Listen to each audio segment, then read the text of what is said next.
Bonjour et bienvenue à la présentation des nouveautés de JMS 12. Cette vidéo a pour but de vous démontrer les nouvelles fonctions de JMS. Nous vous suggérons de l'écouter en entier afin de prendre connaissance de toutes les nouveautés. Au besoin, n'hésitez pas à appuyer sur pause pour revenir à la vidéo par la suite.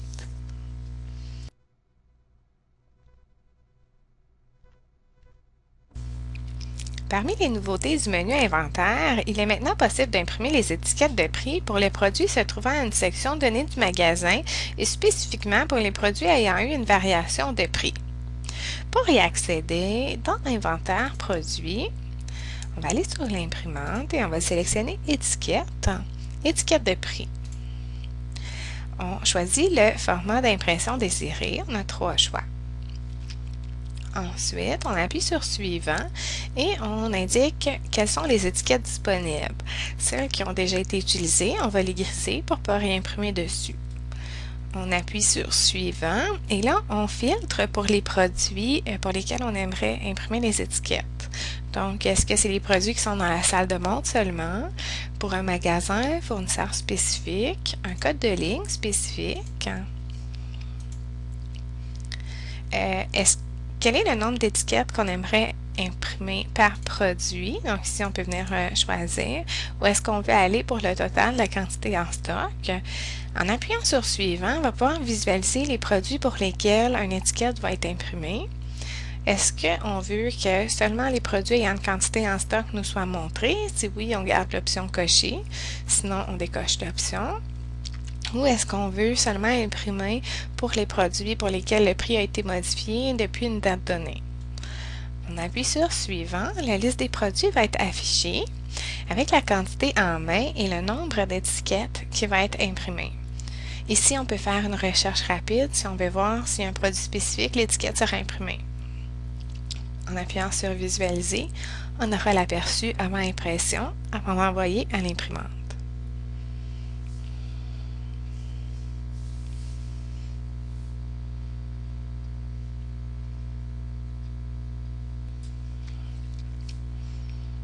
Voilà.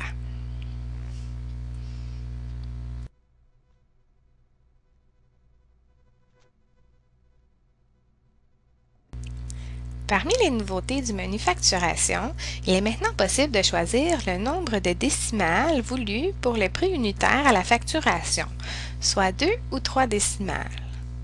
Pour la configuration, on ira sous Système, Paramètres du menu Facturation. On appuie sur le bouton d'édition et on peut choisir si on veut arrondir à 2 ou à 3 décimales. L'arrondissement de décimales est associé au prix de vente seulement.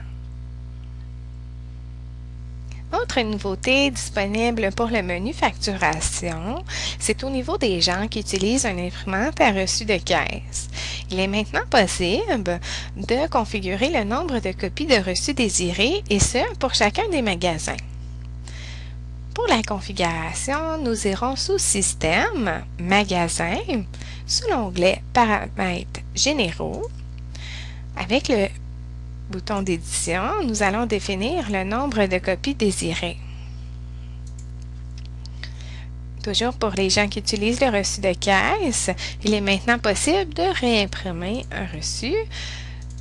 Dans Facture, on filtre pour le client ou la facture pour laquelle on a besoin d'une réimpression. On double-clique dessus. Ensuite, on va sur l'imprimante et on vient dire facture cash sur reçu de caisse et on appuie sur imprimer. Parmi les améliorations dans l'utilisation de la facturation JMS, maintenant, lors de la suppression de lignes, seulement la ligne sélectionnée sera supprimée. Auparavant, lorsqu'on avait plusieurs lignes qui avaient le même numéro de produit, lorsqu'on appuyait sur CTRL supprime, toutes les lignes avec le même numéro de produit étaient supprimées. Par exemple, 001, ici, je vais le réinscrire. Et c'est une erreur. Donc, je vais retourner me positionner sur la ligne et je vais appuyer sur CTRL supprime sur le clavier et seulement cette ligne sera supprimée. c'est une modification que nous avons apportée dans JMS 12. Une autre amélioration, modification que nous avons apportée est au niveau de la facture en attente. En effet, maintenant, nous avons changé le terme facturation en attente pour facture en soumission. Le bouton est maintenant accessible à partir du bouton suivant et soumission au lieu de facture en attente.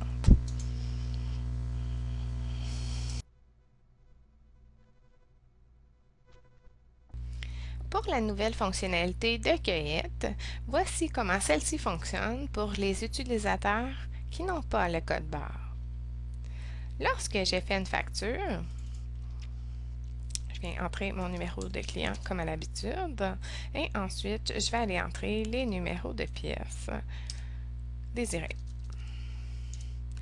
Au lieu de facturer tout de suite la pièce, je vais aller appuyer sur le bouton suivant et ensuite commande.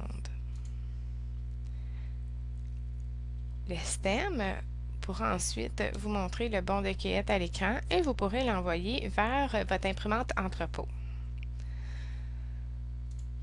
Le commis entrepôt, au moment où est-ce qu'il reçoit le bon de cueillette ou s'il préfère aller dans Outils facture et filtrer pour les commandes à cueillir, arrivera dans le menu et pourra voir les pièces à aller chercher.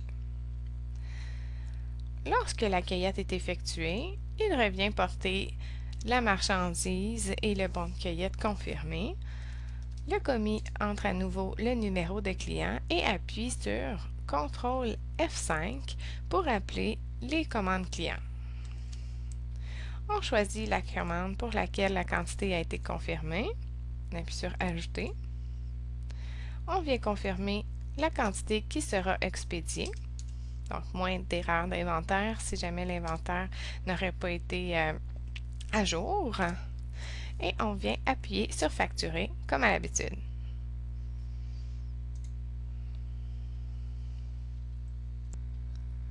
Cette fois-ci, je vais vous montrer la fonctionnalité de cueillette, mais pour les utilisateurs de code barre. Donc, je vais rentrer le produit qui a été commandé. Comme ça. On commande une quantité de 1. J'appuie sur Suivant et j'ajoute à la commande. Selon vos configurations, vous pouvez configurer pour l'aperçu à impression du bon de cueillette ou l'impression directe à l'imprimante. Les utilisateurs de code barre vont avoir un avertissement sonore qu'une commande est prête à cueillir. Donc, si on s'en vient ici dans Outils facture, on peut voir que je viens de faire la commande 63 et elle est en statut commandée. Donc là, on va se brancher sur mon écran de barcode. Et on va aller sur l'option Picking, comme ça. Et là, c'est la commande 63 que je suis prête à recevoir. Donc, c'est 63 et je la sélectionne. Je vais lire le produit ou scanner. Voilà. Et directement à partir du lecteur code barre, je peux appuyer sur Invoicing. Et la facture va être envoyée à l'imprimante. Et elle change ici pour le statut facturé.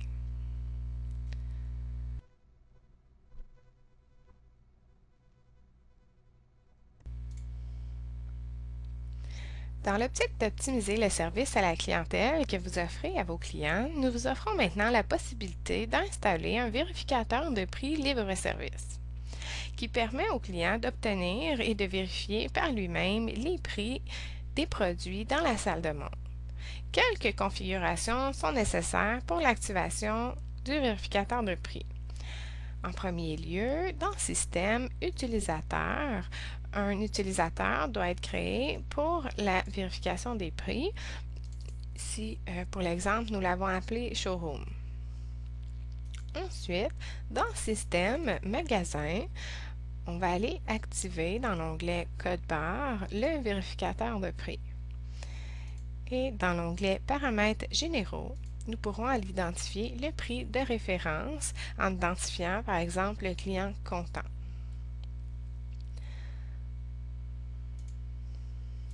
Donc ici, je me suis branchée sur le vérificateur de prix qui indique qu'il est prêt à scanner un produit.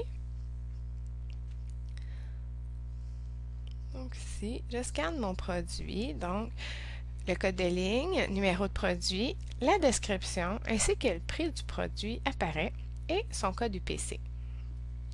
Si le client vient à scanner un produit qui n'est pas référencé dans votre inventaire, le système vous donnera le message suivant.